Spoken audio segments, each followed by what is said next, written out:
Boa noite, tudo bem? Nós vamos começar com a reação do governo brasileiro à crise. Há 11 dias da eleição, o presidente Fernando Henrique adverte o país que vai tomar medidas duras. Pela primeira vez, admite aumentar impostos e recorrer ao Fundo Monetário Internacional. Antes, vai antecipar as medidas que seriam exigidas no programa do FMI. Num discurso de 20 minutos, hoje no Itamaraty, o presidente defendeu a reforma da Constituição e cortes nos gastos. O prejuízo tem de parar. O Estado tem de caber dentro dos recursos que a sociedade lhe dá e tem que utilizá-los da melhor forma possível. Aumentar os impostos. Se não formos capazes de reduzir as despesas na velocidade e volume necessários, como estamos propondo, talvez sejamos obrigados a uma discussão aberta sobre o aumento de impostos. Ir ao FMI. Não temos e não teremos medo de tratar de nossos ajustes com abertura em relação ao mundo. Dialogar intensamente com parceiros e com as instituições internacionais, como o Fundo Monetário, o Banco Mundial, o Banco Interamericano de Desenvolvimento e o BIS. Se for do interesse do país, o entendimento com as instituições o faremos. O alerta.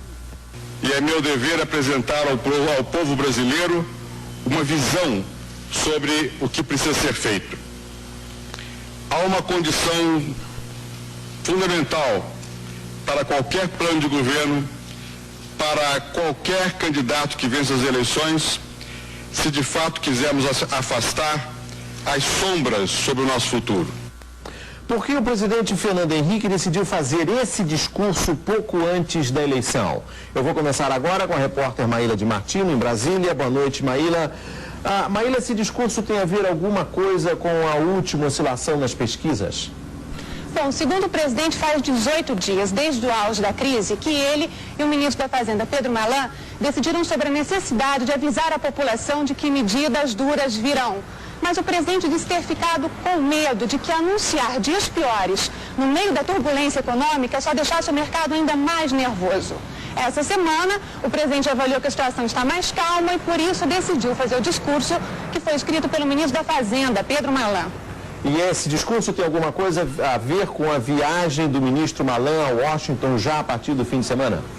Tem sim, foi um alerta à população, mas também foi um discurso para o mercado, e para o mercado externo, inclusive. O presidente disse que esse discurso de hoje, o ministro Pedro Malan vai levar na bagagem, nas conversas de empréstimos com a comunidade financeira internacional, já se antecipando às tradicionais exigências do FMI. Agora, no comitê do presidente Fernando Henrique, o que é que os amigos do presidente Fernando Henrique acham desse discurso de hoje?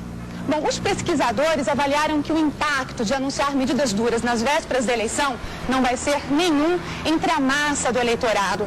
Eles acham que essa parte do eleitorado, que tem mais dificuldade de acesso à informação, se deixa levar muito pelo clima do momento.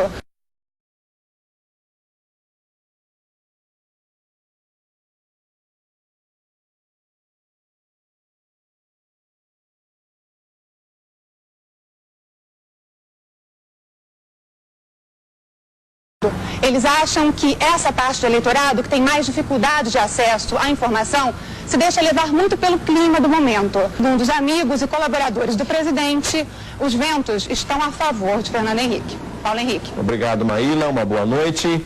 O presidente Fernando Henrique recebeu hoje uma carta, já traduzida pelo Itamaraty, do chanceler da Alemanha, Helmut Kohl. Kohl apoia as medidas que o governo tomou para defender o real, especialmente as que procuram reduzir o déficit. Kohl diz que a Alemanha vai ajudar o Brasil a enfrentar os problemas. Hoje se discutem, na verdade, duas maneiras de montar um esquema de ajuda internacional ao Brasil. Um fundo de contingência com dinheiro dos países ricos e um programa tradicional com Fundo Monetário Internacional.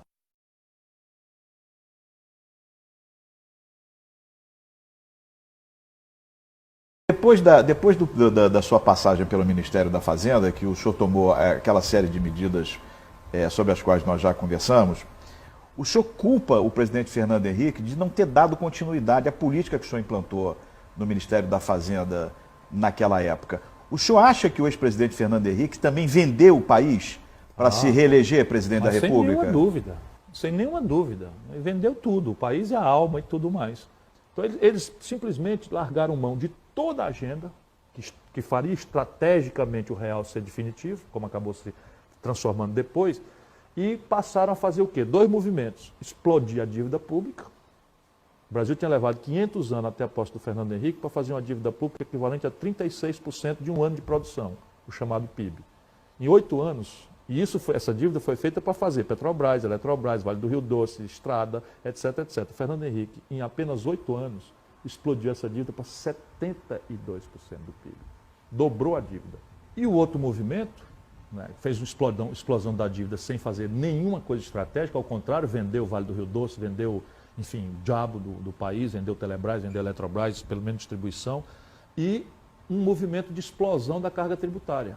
Quando ele tomou posse, eu era ministro da Fazenda, 27% era a carga tributária brasileira, ele passou para 36%. Perdemos 1/3 dos mestres e doutores das universidades e privatizou a demanda do ensino público nessas coisas aí que são hoje uma universidade precaríssima que o país tem, condenando milhares de jovens a essa vida de doutor despreparado e desempregado. Enfim, uma tragédia completa. E tudo pela reeleição.